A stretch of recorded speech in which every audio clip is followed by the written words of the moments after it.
রাহুলকে হারানো 1.5 মাস পর প্রকাশ্যে সহজ। কেমন আছে রাহুল পুত্র? বাংলা ইন্ডাস্ট্রির অভিনেতা রাহুল অরুণোদয় বন্দ্যোপাধ্যায়ের মৃত্যুর পর দীর্ঘ 1.5 মাস কেটে গেছে। আর এই সময়ের পর প্রথমবার প্রকাশ্যে দেখা গেল তার ছেলে সহজকে।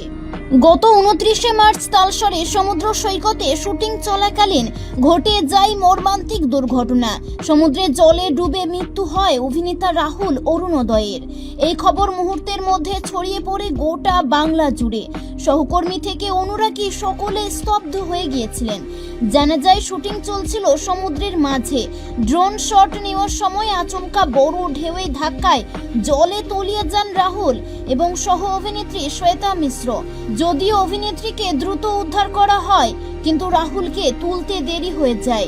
হাসপাতালে নিয়ে গেলে চিকিৎসকরা তাকে মৃত ঘোষণা করেন। এরপর কলকাতায় হয় তার শেষকৃত্য।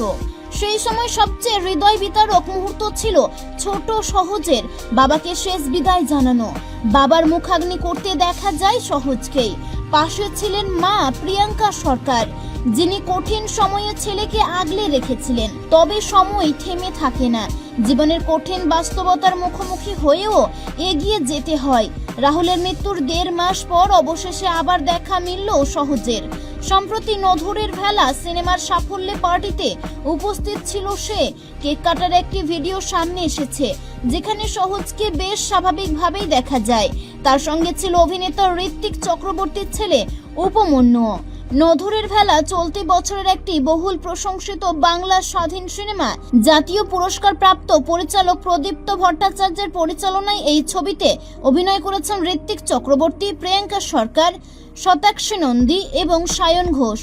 আর এই সাফল্য উদযাপনে উপস্থিত ছিল সহজ। প্রিয়াঙ্কা সরকার এক সাক্ষাৎকারে জানিয়েছিলেন, রাহুলের মৃত্যুর পর তিনি এবং সহজ দুজনেই ধীরে ধীরে স্বাভাবিক জীবনে ফেরার চেষ্টা করছেন। তিনি ছেলেকে নিয়ে অতিরিক্ত আবেগপ্রবণ না হয়ে বরং তাকে নিজের মতো করে পরিস্থিতির সঙ্গে মানিয়ে নিতে দিতে চান। রাহুল ও প্রিয়াঙ্কা সম্পর্কের গল্পটাও ছিল সিনেমার মতো। স্কুল জীবনের বন্ধুত্ব থেকে প্রেম, তারপরে লিভ ইন এবং বিয়ে। জীবনে বহু ওঠাপড়া এলেও শেষ পর্যন্ত ছেলের জন্যই দুজনে আবার কাছাকাছি এসেছিলেন।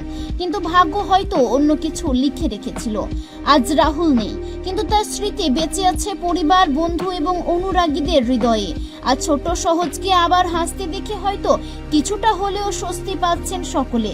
আপনাদের কি মনে হয় এত ছোট বয়সে এত বড় ক্ষতি সামলে সহজ কি ধীরে ধীরে নতুন জীবনে ফিরতে পারবে?